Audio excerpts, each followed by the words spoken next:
वायु में रखे दो आवेश एक दूसरे से 10 पर पावर -4 न्यूटन बल से प्रतिकर्षित करते हैं।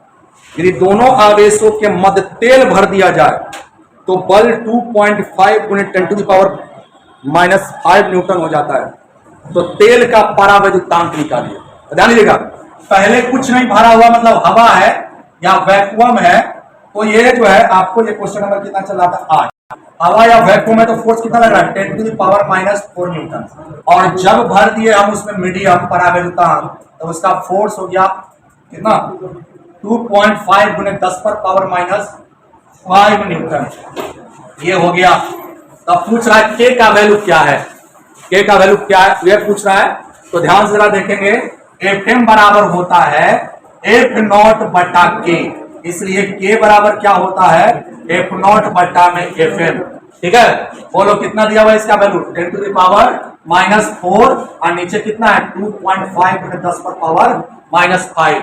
ये नीचे से ऊपर जाएगा तो क्या हो जाएगा माइनस प्लस में घट जाएगा ना, तो 10 पर कितना हो जाएगा 1, ऊपर हो जाएगा 10, नीचे हो जाएगा 4, सॉरी 2.5 हो जाएगा, और 2.5 चौको कितना होता है 10 होता है। तो कितना आंसर हो जाएगा बताइए इसका, ए का वैल्यू कितना जाएगा 4, तो 8 का आंसर हो जाएगा 4।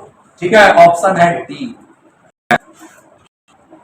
जब कांच की छड़ को सिल्क के कपड़े से रगड़ा जाता है, याद रखना, जब when a glass rod is rubbed with cloth, तो ग्लास का छड़ धन आवेशित हो जाता है। ग्लास का छड़ कैसा हो जाता है पॉजिटिवली चार्ज, तो सिल्क का कपड़ा कैसा हो जाएगा निगेटिवली चार्ज। क्लियर है। और ग्लास निगेटिवली चार्ज क्यों होता है, क्योंकि उसमें इलेक्ट्रॉन कम जाता है। तो इलेक्ट्रॉन अगर सिल्क के कपड़े सॉरी ग्लास के रॉड में सिल्क के कपड़े में इलेक्ट्रॉन क्या हो जाएगा बढ़ जाएगा, है ना। क्या कह रहा है ऑप्शन पर है सिल्क इलेक्ट्रॉन प्राप्त करेगी, सिल्क को इलेक्ट्रॉन देगी। ऑप्शन क्या हो जाएगा कि जब ग्लास के छड़ को सिल्क के कपड़ा से रगड़ेंगे तो ग्लास का छड़ सिल्क के कपड़ा को इलेक्ट्रॉन देगी। तो राइट ऑप्शन हो जाएगा 9 का बी, सिल्क को इलेक्ट्रॉन देगी। इसका भी ऑप्शन आपने गलत माना, 9 का हो जाएगा आपका बी। क्लियर, कर देंगे लास्ट में, लिखते चलो बोले लिख लोगे तब पता चलेगा। 10 नंबर पे आते हैं। 10वां क्वेश्चन क्या कह रहा है वो जरा देखिएगा। किसी पिंड पर -80 माइक्रोकूलम चार्ज है, तो एक पिंड है जिस पर कितना कूलम चार्ज है -80 कूलम माइक्रोकूलम। ये तो थोड़ा बदल लेते हैं, तो देखो -8 × 10 × माइक्रो का -6 × 7 कूलम, एक पावर -8 × 10 पर पावर -5 कूलम आवेश हो गया। अब आपको बताना है कि उसमें एक्स्ट्रा इलेक्ट्रॉन कितना है, तो आपने पढ़ के रखा है, क्या पढ़ के रखा है कि Q = होता है Ne, है ना। Q का वैल्यू कितना है बताइए, इसलिए N बराबर निकालना है ना। N देखिए वैल्यू में सुनिए गौर से, ये क्या चीज में है मैग्नीट्यूड में। मैंने बताया था कि माइनस चार्ज मतलब क्या हो गया, इलेक्ट्रॉन कोई पिंड ग्रहण करेगा तो इलेक्ट्रॉन क्या बोलते हैं निगेटिवली चार्ज हो जाएगा। तो यहां पर आपका माइनस ये बता रहा है कि उसने इलेक्ट्रॉन को ग्रहण किया, एक्स्ट्रा इलेक्ट्रॉन है। वैल्यू में तो आता है Q बराबर Ne, तो इसका वैल्यू कितना हो जाएगा N बराबर क्या हो जाएगा बताइए फिलहाल Q बटा E। N और Q का वैल्यू में डालिए, मैग्नीट्यूड डालिए 10⁻⁵ कूलम, और E का वैल्यू कितना होता है 1.10⁻⁻19। लड़ाई कराइए, कूलम से कूलम कैंसिल कर जाएगा, और 16 × 25 80, है ना। ये 5 बार कट जाएगा, क्या हो जाएगा 5, आई नीचे से ऊपर जाएगा ना, तो -5 है, और नीचे 19 है, 19 घटेगा ना 5 उसमें से, तो 10 पर पावर कितना हो जाएगा 14 हो जाएगा। तो इसका आंसर हो जाएगा 5 × 10⁻14, 10 का C, 5 × 10⁻14 आंसर। कह रहा है कि 3 आवेश प्रत्येक Q समबाहु त्रिभुज के शीर्षों पर रखा हुआ है, और केंद्र पर रखे गए समान आवेश Q पर लगने वाला बल। बहुत आसान क्वेश्चन है। ये एक समबाहु त्रिभुज है, ठीक है, और ये समबाहु त्रिभुज के शीर्ष पर Q Q Q, और इसके केंद्र पर जो है वह एक दूसरा चार्ज रखा हुआ है Q।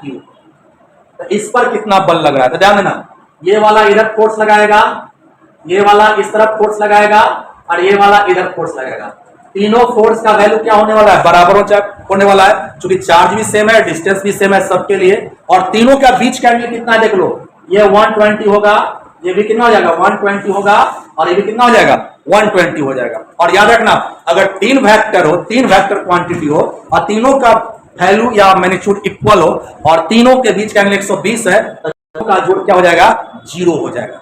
क्योंकि ऑब्जेक्टिव क्वेश्चन है तो कुछ आपको थ्योरम बोलते हैं, लामी थ्योरम, आपको कुछ याद रखना पड़ेगा, वरना अगर हम इसको कैलकुलेट पूरा करेंगे तो काफी टाइम जो है ना लॉस होने वाला है। तो सीधे याद रखिएगा, तीन फोर्स हो और तीनों का वैल्यू बराबर हो जाए, और तीनों का बीच का एंगल कितना हो जाए 120 हो जाए, तो तीनों फोर्स का सम होने वाला है ना, क्या होने वाला है 0। तो इसका राइट आंसर हो जाएगा, डायरेक्ट लिख लेंगे 0। तो 11 का सॉरी ये 11 का आंसर हो जाएगा आपका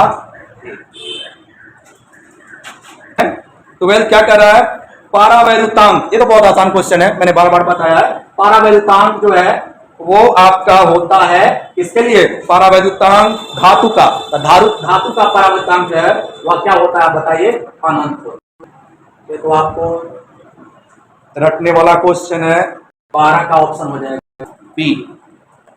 13 बहुत आसान है, वो भी विद्युत क्षेत्र का यूनिट पूछ रहा है। देखो बताइए विद्युत क्षेत्र का फॉर्मूला क्या होता है, एक फॉर्मूला देखिए, तो E बराबर दो फॉर्मूला होता है, एक होता है F बटा में Q, वो E बराबर होता है माइनस dV/dt। अगर इसका लेकर चलिएगा ऊपर न्यूटन बटा कूलम, न्यूटन पर कूलम, इसलिए वोल्ट, नीचे मीटर, वोल्ट पर मीटर। आप देख लो ऑप्शन में क्या दोनों है, वो है या फिर, तो देख सकते हो इसका भी आंसर आपने बिल्कुल गलत लगाया है, 13 का ऑप्शन है ए। 13 नंबर का ऑप्शन हो जाएगा, मतलब साथ गया है न्यूटन पर कूलम, 13 ए। 14 का 14 नंबर पे आते हैं। 14 क्या कर रहा है, इलेक्ट्रॉन एक प्रोटॉन विद्युत क्षेत्र में है तो याद करिए, ये इलेक्ट्रिक फील्ड बताता है कि यूनिफॉर्म इलेक्ट्रिक फील्ड है। मैंने एक इलेक्ट्रॉन है और एक प्रोटॉन लिया, एक इलेक्ट्रॉन लिया और एक प्रोटॉन लिया, है ना। इलेक्ट्रॉन जो आवेश होता है वह क्या होता है, माइनस ई होता है, और प्रोटॉन पर जो आवेश होता है वह क्या होता है, प्लस ई होता है। और इलेक्ट्रिक फील्ड में रखेंगे तो इस पर भी फोर्स लगेगा F बराबर E इंटू ई, और इस पर भी फोर्स लगेगा E इंटू ई।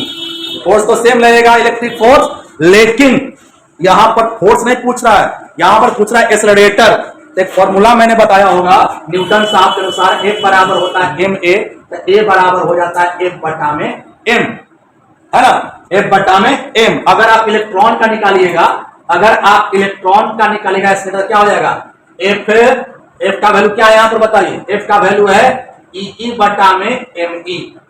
आप प्रोटॉन का निकालिएगा तो क्या हो जाएगा, E बटा में mp, मास ऑफ प्रोटॉन लेना पड़ेगा।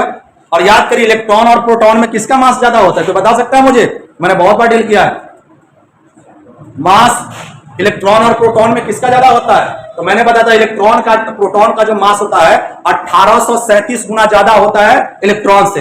मैंने बार बार बोला है कि प्रोटॉन जो है एक हाथी है ना, एक हाथी है, और इलेक्ट्रॉन को आप एक मान लो। अब बताओ एक आदमी हाथी पर धक्का मारेगा और बकरी पर धक्का मारेगा, तो कौन जल्दी एक्सीलरेटर, कौन ज्यादा जल्दी स्पीड पकड़ेगा, बकरी ज्यादा स्पीड पकड़ेगा, तो बकरी में एक्सीलरेटर ज्यादा होगा, है ना। और क्या बोलते हैं, ये जो है आपको हाथी में एक्सीलरेटर कम होगा। तो यहां पर भी अगर आप देख सकते हो ऑप्शन के अनुसार जब आते हैं तो आपको यहां पर क्या लगेगा, ये दोनों का अनुपात पूछ रहा है, किसका, इलेक्ट्रॉन, यानी AE बटा में AP पूछ रहा है आपसे। तो AE का वैल्यू डाल दीजिए ऊपर, कितना हो जाएगा EE बटा में ME, और यह हो जाएगा EE बटा में MP। इससे ही कैंसिल हो जाएगा, तो मास ऑफ प्रोटॉन ऊपर चल जाएगा और मास ऑफ इलेक्ट्रॉन नीचे आ जाएगा। बताइए प्रोटॉन और इलेक्ट्रॉन के द्रव्यमानों के अनुपात में, प्रोटॉन और इलेक्ट्रॉन के द्रव्यमानों के अनुपात में इसका आंसर हो जाएगा, और इसका राइट आंसर हो जाएगा आपके लिए कौन, तो इसका राइट आंसर आपके लिए हो जाने वाला है कौन सा, ऑप्शन नंबर सी। 15 क्वेश्चन क्या कह रहा है, एक बिंदु आवेश स्मॉल q स्मॉल r त्रिज्या वाले एक वृत्त में स्थित कैपिटल Q आवेश के चारों ओर घूम रहा है। जान लीजिएगा, ये कह रहा है कि यहाँ पर कैपिटल Q आवेश है, इसके चारों तरफ जो है एक छोटा सा चार्ज घूम रहा है, ठीक है। और जब ये घूमेगा तो ये फोर्स लगेगा ना इस पर, है ना, इस पर फोर्स लगेगा, इस तरफ सेंट्रीपिटल फोर्स लगेगा, तब यह वृत्तीय पथ पर घूमते रहेगा। बताइए, तो इधर की ओर फोर्स लग गया और यह ऐसे घूमेगा तो छोटा सा डिस्प्लेसमेंट है, छोटा सा। अब छोटा सा डिस्प्लेसमेंट लेके जानते हैं तो यह डी हो जाएगा, और इसके बीच का एंगल कितना डिग्री हो गया बताइए, 90 डिग्री हो गया। और वर्गीकरण का फॉर्मूला क्या होता है, बल विस्थापन cos थीटा, थीटा का मान कितना है 90 है, cos 90 कितना था 0, तो कार्य कितना हो जाएगा बताइए 0। तो वृत्तीय पथ पर जब घूमेगा तो कार्य हो जाएगा 0, 0। तो इसका राइट आंसर हो जाएगा 0। 15 का सी। 16 क्या कह रहा है वो जरा देखोगे, 10 पर पावर 5 सेंटीमीटर त्रिज्या के एक जल बूंद पर एक इलेक्ट्रॉन का आवेश है।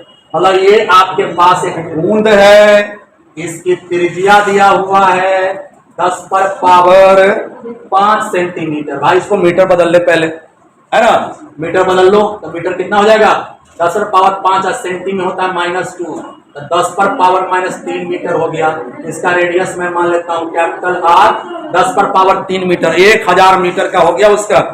चलिए, और इस पर आवेश दिया हुआ है, आवेश कितना दिया हुआ है, आवेश दिया हुआ है 1.6 × 10 पर पावर -19 कूलाम का चार्ज दिया गया है। इस वायु में निलंबित करने के लिए आवश्यक विद्युत क्षेत्र अब क्या कर दिया गया है कि इसको जो है वह जो है क्या कर दिया गया समझिएगा, इसको जो है वायु में लटकाना है।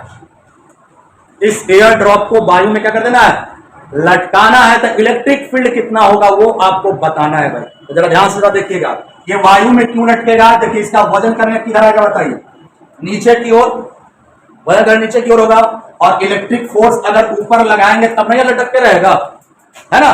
तो लटक के रहेगा तो इलेक्ट्रिक फोर्स कितना हो जाता है बताइए, E × E के बराबर। इलेक्ट्रॉन का आवेश कितना है, स्मॉल, इसका आवेश है स्मॉल, यानी E बराबर किसके हो जाएगा बताइए, mg के बराबर। तो E बराबर क्या हो जाएगा, mg बटा में स्मॉल।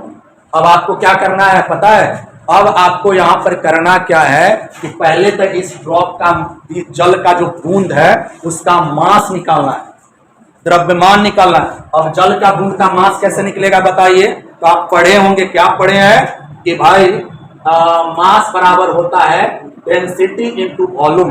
अब डेंसिटी कितना होता है भाई, कोई बता सकता है कि जल का बूंद का डेंसिटी कितना होता है, जल का बूंद का डेंसिटी होता है 1000 kg प्रति मीटर क्यूब।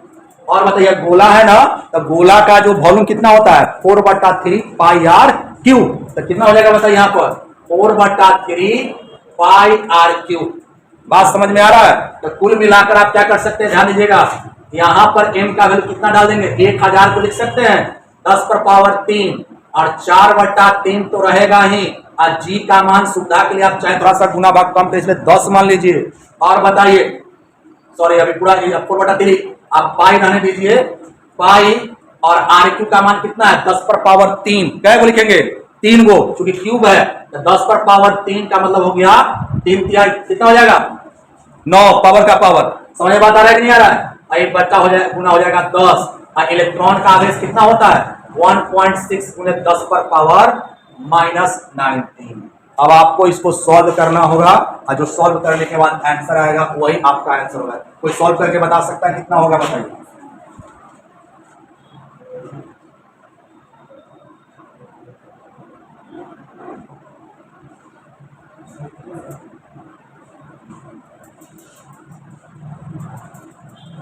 हमको लगता है कि इसका ऑप्शन जो है ना गड़बड़ है। इनमें मात्र 260, 130 लिया है ना, लेकिन यहाँ पर जो है आपको देख सकते हैं कि यहाँ पर पावर 19 को पावर तो नीचे ही आ रहा है ना, ऊपर चल जाएगा। आई देख रहे ना 19 को ऐसी 10 को हो गया 10 और 3 13 और 13 को 19 को जाएगा तो सीधे भाग जाएगा आपको 33 को पर। हमको लगता है कि इसका ऑप्शन जो है वह एरर है, ठीक है ना, इसलिए इस क्वेश्चन को थोड़ा सा हम फिर से देख लेंगे, लेकिन इसका आंसर हमको लग रहा है गलत है, मतलब गलत ही होगा क्योंकि इतना करके आए हैं ऑप्शन मैच नहीं कर रहा है। क्लियर, एक बार फिर मिला लेते, त्रिज्या दिया हुआ है इतना, सेंटीमीटर को मीटर बदल लिए, उसके बाद इलेक्ट्रॉन का आवेश दिया हुआ है तो इलेक्ट्रॉन पर आवेश दिया हुआ है इतना, तो इतना भी लिख लिया, सही किया है। और मास बराबर होता है रो इंटू वॉल्यूम, 1000 kg होता है पर मीटर क्यूब पानी का डेंसिटी। आप वॉल्यूम 4/3 πr³ लगा करके निकाल लिए, भी सही है। और mg लगेगा नीचे की ओर, इलेक्ट्रिक फोर्स लगेगा ऊपर की ओर। बिल्कुल मैंने सही काम किया है, लेकिन ऑप्शन नहीं मिल पा रहा है, इसलिए इसका मतलब है कि इसका ऑप्शन जो है गलत है, ठीक है ना, इसलिए हम इसको छोड़ रहे हैं इस रास्ते में। अगला क्वेश्चन है क्वेश्चन नंबर 17 नंबर क्वेश्चन क्या कर रहा है वो जरा ध्यान दीजिए। 17 कर रहा है क्या, यदि एक प्रोटॉन पर 50,000 वोल्ट से त्वरित किया जाता है, कितना वोल्ट से, 50,000 वोल्ट, तो उसके एनर्जी में कितनी वृद्धि होगी, तो फॉर्मूला बनाएंगे। एनर्जी बराबर होता है E इंटू V। एक प्रोटॉन पर आवेश कितना होता है, 1.6 गुने 10 पर पावर माइनस 19 कूलम, और कितना हजार वोल्ट है बताइए, 50,000, इकाई दाई सैकड़ा हजार, 50,000, 16 25 कितना हो गया, एक राउंड और चलते हैं, -19, अब 5 गुने 10 पर पावर 4, 16 25 80, गुने 10 पर पावर माइनस 15 जूल, तो इसका आंसर हो जाएगा 17 का हो जाएगा आपका डी। 18 में देखो 5 माइक्रो कूलम के बिंदु आवेश से 80 सेंटीमीटर की दूरी पर विद्युत क्षेत्रता पूछ रहा है, तो कितना आवेश है बताइए, 5 माइक्रो कूलम 5 गुने 10 पर पावर माइनस 6 कूलम, कितना दूरी है बताइए, 80 सेंटीमीटर, तो 8 गुना 10, आज सेंटी हटाएंगे तो -2 मीटर, यानी 8 गुने 10 पर पावर 1 मीटर।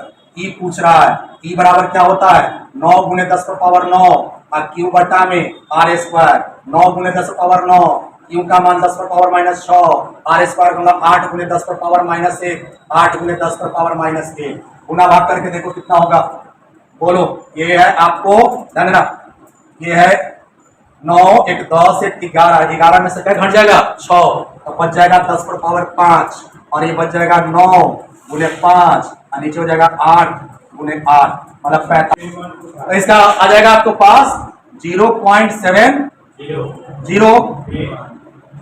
गुने 10 पर पावर 5, दशमलव अंक लेके जाओगे 7 गुने 10 पर पावर 4 आ जाएगा, 7 × 4, 18 का बी,